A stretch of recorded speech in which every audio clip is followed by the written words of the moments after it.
Greetings. Now, I really thought I was done making videos for the day. You know, nobody could tell me that I would still have cause to make videos today, but I discovered something that was so earth-shattering and it's so timely. I thought I needed to share this with the world community because when I discovered this years ago, this was in an era that was very much starved of the connectedness that we have today through social media. Okay, I wasn't able to post about this at that point, but nevertheless, you might wonder why does Jamal Curry always mention America and Britain in the same breath? You would think that they were the same people or something. Well, actually, they are. They are the same people. The Americans actually migrated from Britain, and they have a lot of commonalities, despite the mix that we have today. At one point, they were actual direct British subjects. But be that as it may, did you all know that in 1970, the U.S. Congress released documents directly related to the Bahamas? The fact that during World War II, and I believe also in World War I, Britain gave America the green light to dump neurotoxins and biochemical weapons in the waters of the Bahamas, despite the potential lethal risk to the citizens of the Bahamas during that time. The fact that today we still face the same risk, because I think up to this date they haven't all been discovered and removed. But Britain allowed America to dump bacteriological weapons in the Bahamas, in our waters, and Britain at one point also did the same thing. They also dumped nerve toxins in chemical weapons in the waters of the Bahamas. Now apparently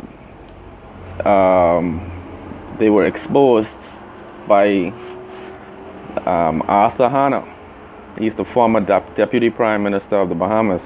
But at a convention in 2013, Arthur Hanna actually exposed what took place, and he exposed the fact that this was a direct violation of the Geneva Convention on the High Seas. The fact that this was not allowed.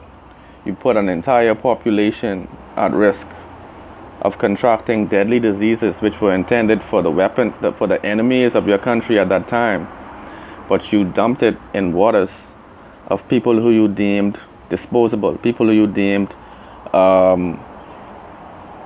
basically of no significance and no importance in the world. The fact that you would actually put this in our waters, knowing that you place all the unborn children at risk, and the current citizens could have contracted any number of diseases and died out. You could have wiped out the entire population of the Bahamas by doing what you have done. So to me, this really smacks of racist oppression. The fact that you all viewed us like cattle during slavery, and you still look at us as cattle today, having no human inclinations and ideas.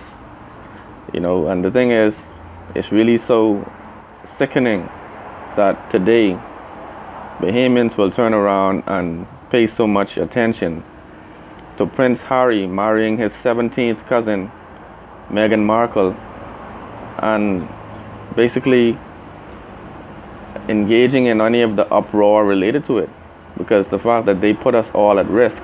The world needs to know about this, because I don't think it was publicized like many other atrocities are publicized. Mainly because the perpetrator in this case is the British royal family and the royal subjects at that time. So I think we just need to be mindful of this, be aware of this, because the Bahamas has been placed in a great risk. Could have been any number of catastrophes over the years. So I just want the world to take note of that and to be mindful of that. And this could probably explain why I'm always mentioning Britain. Why is Jamal always mentioning Britain? And what does America have to do with this? you know, well, I think this is called the smoking gun. So until next time, just drop me a comment, like, comment, subscribe, tap the bell to get the notifications. One love.